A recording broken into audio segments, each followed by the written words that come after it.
Ma théorie depuis le début? Il l'a étranglée.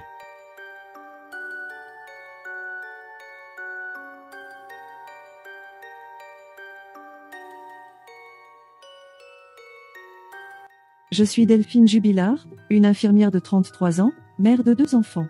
Ma vie a basculé dans la nuit du 15 au 16 décembre 2020, lorsque j'ai mystérieusement disparu de mon domicile à Cagnac-les-Mines, dans le Tarn. Voici mon histoire. Ma vie n'était pas parfaite, j'étais en pleine procédure de divorce avec mon mari, Cédric, après 18 ans de vie commune. Nous avions des tensions, mais rien ne laissait présager ce qui allait arriver. Cette nuit-là j'ai disparu, et depuis, plus personne ne m'a revu. Ma disparition a bouleversé ma famille, mes amis et toute la France. Des recherches intensives ont été menées, mais en vain. Mon sort reste un mystère.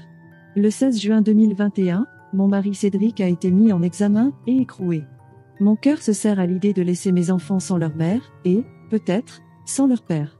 Je suis hantée par la souffrance de ceux que j'aime et l'incertitude qui plane sur mon sort. À cette heure, le mystère n'est toujours pas résolu, mon histoire est un cri du cœur pour que la vérité éclate enfin, pour que la justice soit rendue et pour que la...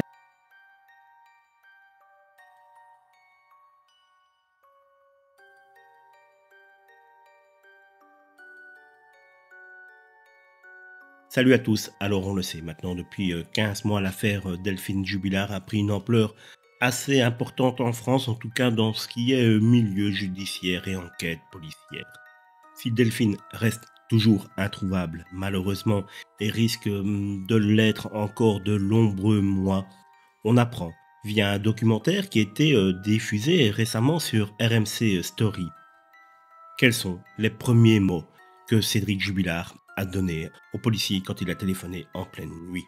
En effet, en se rendant compte que Delphine n'est plus à son domicile en pleine nuit, en plein hiver, Cédric décide de téléphoner à la police. Bonjour, je ne sais pas où est passée ma femme, je me réveille là et je suis tout seul à la maison. Moi, je me suis couché en premier, il y avait le petit avec elle devant la télé. Cédric explique que ce n'est pas la première fois qu'elle s'absente en pleine nuit, mais que le contexte est différent. C'est déjà arrivé une fois, mais c'était en plein été et là on est en plein hiver. Elle s'était endormie dans l'herbe pour regarder les étoiles filantes. Voilà ce qu'elle m'avait sorti comme excuse. Évidemment, perturbé par le fait qu'elle ne soit pas à ses côtés, dans le lit qu'elle est censée rejoindre la nuit, il dit aux forces de l'ordre, après avoir regardé partout dans la maison, mais ne veut pas réveiller les voisins en appelant. Lorsqu'il décline l'identité de sa femme, il va déclarer aux enquêteurs: pour l'instant, c'est Madame Jubilard Delphine.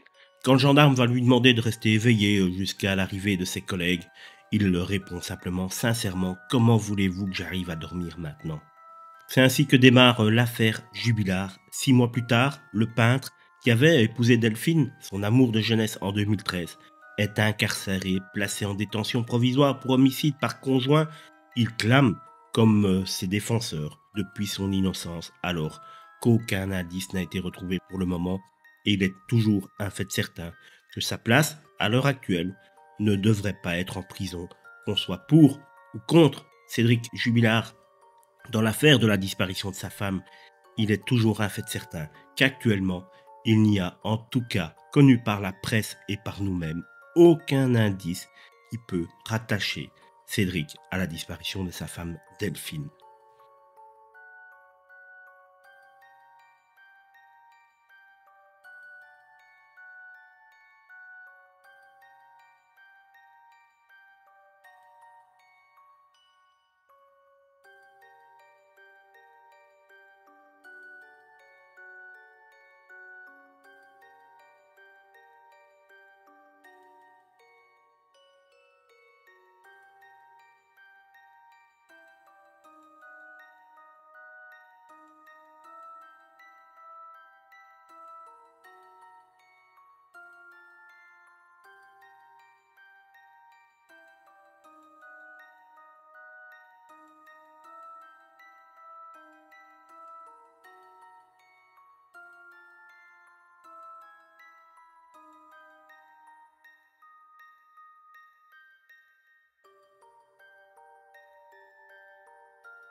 Plus de 4 ans après la disparition de Delphine Jubilard, les parties civiles dans cette affaire ont demandé une nouvelle fouille dans la zone où le téléphone de Cédric Jubilard a borné, rapporte Le Parisien, lundi 12 mai 2025. Dans la nuit du mardi 15 au mercredi 16 décembre 2020, Delphine Jubilard disparaît en pleine nuit.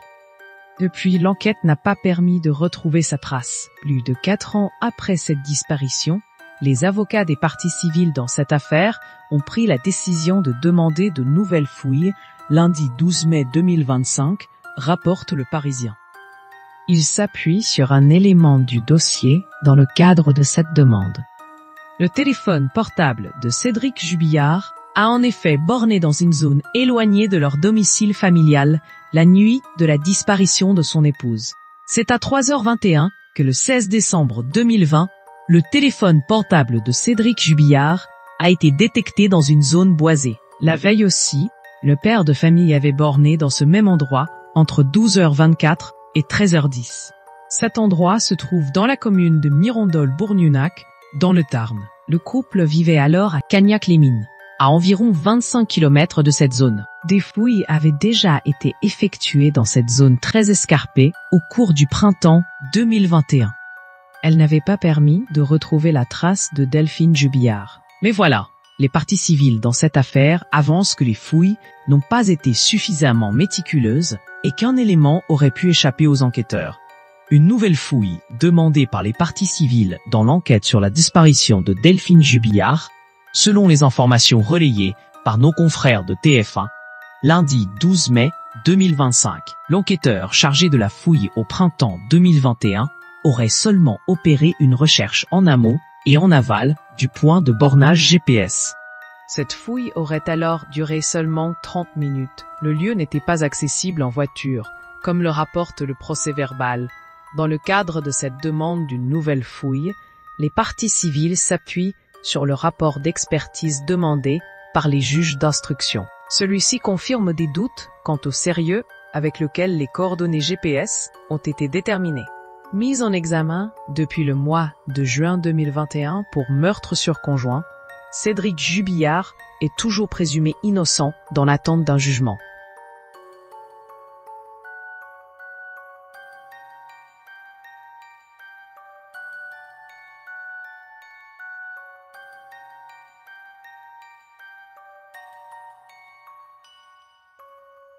Dans cette affaire, plutôt négligée par la police, dès le début, la police ne voulait pas spécialement chercher d'autres sources que Cédric Jubilard et l'amant de Delphine. Ensuite, nous apprenons que le lieu n'a jamais été fouillé. Un enquêteur de la section de recherche de Toulouse qui s'était rendu sur place en avril 2021 avait estimé que le site où le téléphone de Cédric avait borné la veille de la disparition de sa femme, et la nuit même, n'était pas accessible par une route carrossable ou plutôt en terre battue. Quant aux coordonnées GPS elles-mêmes, elles n'avaient pas convaincu les experts mandatés par le juge d'instruction, qui avait émis un doute sur leur fiabilité. Sauf que un téléphone, même éteint, bornera toujours. Mais, le plus fou dans cette affaire, c'est le fait que pendant la période du 15 novembre au 15 décembre 2020, soit le mois précédant la disparition de l'infirmière de 33 ans, le téléphone de son mari ait été repéré 17 fois dans cette zone. 17 fois ? C'est quand même un lieu important pour l'accusé. Quelques questions devraient être posées. Comme, Cédric a-t-il un ami là-bas? Avait-il une copine à Cazoul? Balader ses chiens? Est-ce qu'il y avait un lieu abandonné, un lac? Une cabane? Peut-être une maison en construction, comme j'ai retrouvé au début du chemin au 615 Cazoul. En effet, la maison était encore en travaux en février 2023, depuis plusieurs mois. Il y avait également tous les accessoires utiles pour dissimuler un corps non loin de cette position.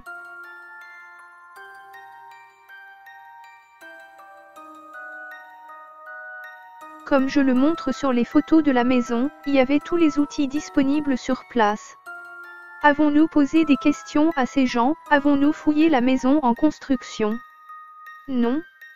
Une nouvelle expertise de ces données géographiques, un transport sur les lieux et une fouille du secteur sont pour moi obligatoires. Et ne seront pas longues. car Cédric n'avait pas le temps d'aller aussi loin, de nuit, dans un bois. Voici pourquoi je pense que les horaires sont importants.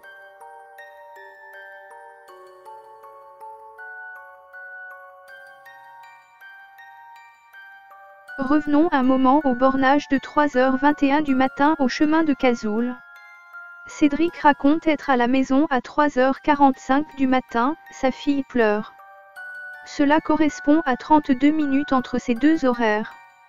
21 plus 32 égale 53. Dans la chronologie, Cédric parle de deux faits, la petite fille qui pleure et il décide de rallumer son téléphone dès qu'il rentre, à 3h53. Il a forcément menti sur quelques minutes, j'y reviendrai. N'oublions pas un détail important, il y a environ 1h05 de route. Aller-retour, dans la chronologie officielle et mes notes, la discute éclate vers 22h55. Puis plus rien juste grave 3h45. Pour moi Cédric rentre à la maison. Le temps entre la dispute et le retour à la maison, cela laisse environ 3h45 à 50 minutes de temps pour tout faire. Retirer 1h05, aller-retour, il lui reste environ 2h45. Maintenant vous pouvez retirer environ 30 à 40 minutes de dispute entre le couple. Il faut la tuer, étrangler, lutte, bagarre, le déplacement du corps aussi, il prendrait environ 10 à 20 minutes. Il reste environ 1h30 à Cédric pour faire ce qu'il veut, mais le podomètre des téléphones du couple ne montre pas beaucoup de mouvements. Quand j'ai retrouvé quelques informations, captures, articles et jugements, j'ai décidé de refaire la chronologie, comprendre les mouvements, l'attitude de Cédric, les minutes, les heures. Durant cette nuit-là, voici ce que l'on explique dans une affaire de crime. La chronologie est la base. À 3h21 du matin, le 16 décembre 2020, le téléphone de Cédric borne à Cazoul, hameau de Mirandol dans le Tarn. Nous savons que le 15 décembre 2020, Cédric a traîné de 12h24 à 13h10. Notez que c'est à 32 minutes de chez lui.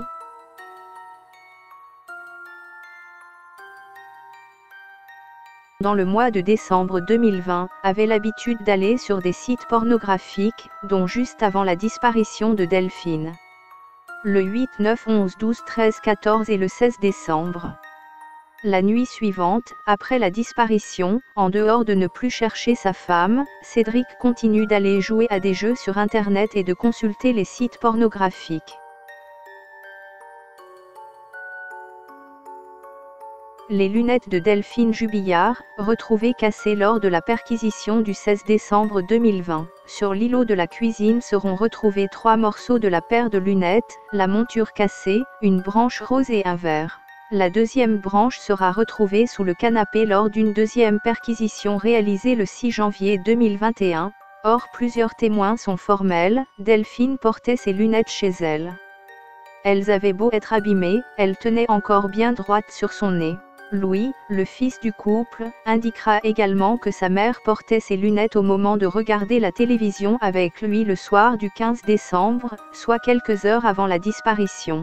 Comment expliquer alors l'état très dégradé et disloqué de cette paire de lunettes, s'enquièrent les magistrates. Je ne sais pas, je ne peux pas l'expliquer, j'en ai aucune idée, élude Cédric Jubillard. Les juges insistent, au terme d'une expertise, il a été indiqué qu'au vu des fragilités préexistantes de la monture, les dommages observés sur la paire de lunettes sont la conséquence d'efforts dynamiques appliqués de l'extérieur vers l'intérieur. L'expert exclut que les dommages aient pu être causés par une chute simple des lunettes, notent les deux magistrates. Elle cite également une deuxième expertise qui a permis d'évaluer que l'énergie appliquée pour obtenir la rupture de la monture constatée sur celle de Delphine est une énergie minimale estimée à 83 joules, soit une masse de 5 kg projetée à 21 km/h. Cela pourrait correspondre à un coup de poing porté à Delphine, ajoutera les juges. Cédric Jubillard formule à son tour une hypothèse, elle les a peut-être fait tomber, moi, je sais pas, un peu plus tard, elle a peut-être marché dessus, j'en sais rien. Puis de se retrancher derrière son sempiternel, je suis innocent. Vous me prenez pour le criminel parfait, mais je n'ai rien fait.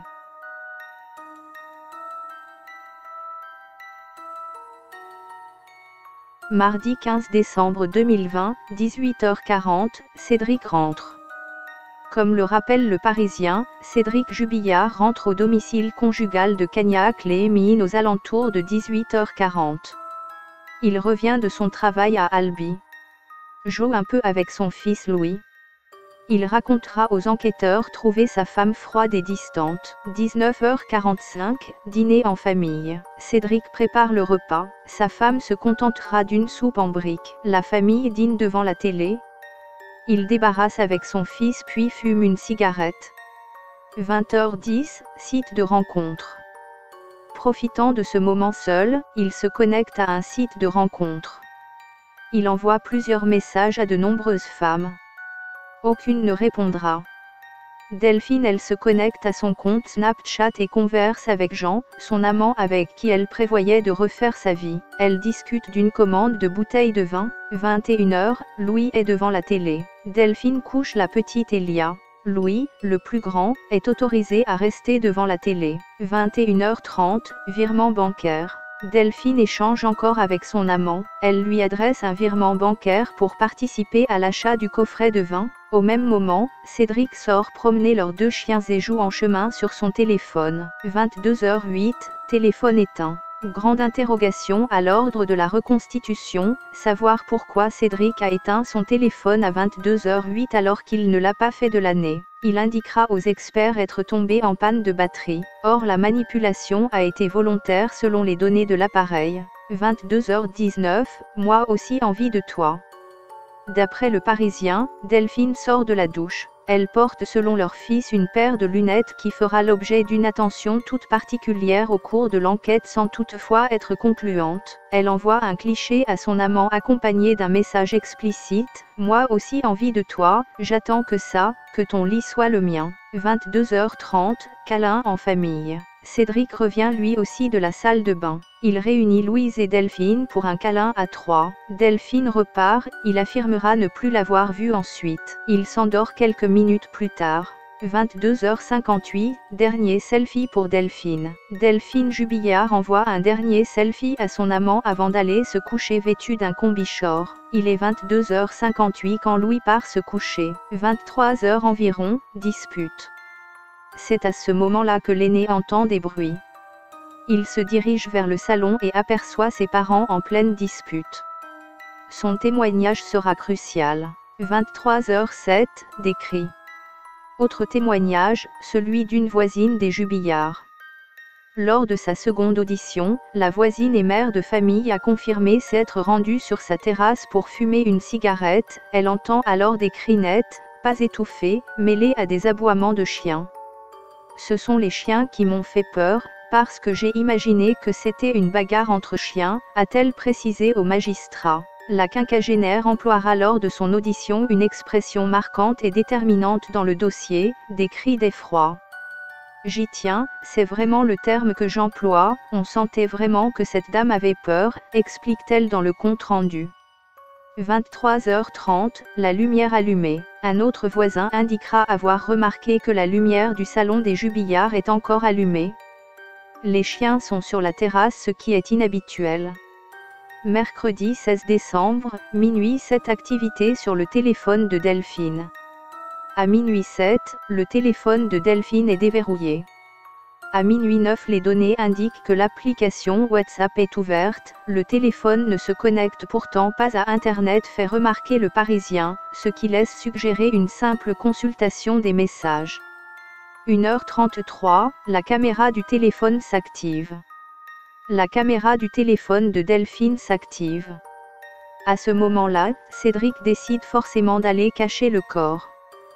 C'est dans ce moment que je précise avant, il reste 1h30 à Cédric.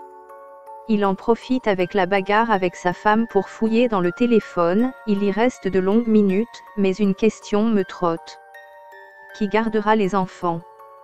Plus tôt dans la soirée, Cédric décide de sortir les chiens, c'est aussi un moment choisi et tactique pour éteindre son téléphone et pourquoi pas ne rejoindre quelqu'un qui attendrait le bon moment. 3h53, Cédric appelle sa femme. Pendant plus de 2 heures c'est le flou. Cédric expliquera ne pas savoir si Delphine l'a rejoint dans le lit parental. C'est à ce moment-là qu'il aurait été réveillé par les pleurs de sa fille avant de la consoler et se rendre compte que Delphine n'est plus là. Il fouille la maison, rien. À 3h53, il tente de l'appeler 4 fois. Puis lui adresse 2 SMS avant 4 heures pour lui demander où elle se trouve. Le podomètre de son téléphone indiquera qu'il a parcouru 46 pas. C'est ici la seule preuve de l'accusation qui estime qu'il n'a pas bougé alors qu'il était censé chercher sa femme.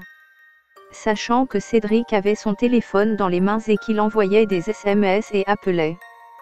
Tout est calculé, prémédité par Cédric.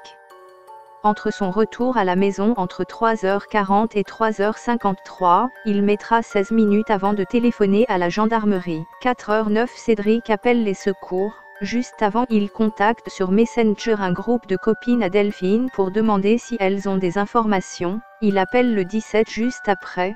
« Je ne sais pas où est ma femme », dira-t-il. 4h51, la gendarmerie arrive. Après plusieurs tentatives infructueuses de joindre sa femme par SMS et par téléphone, 2 militaires se présentent au domicile des Jubillards.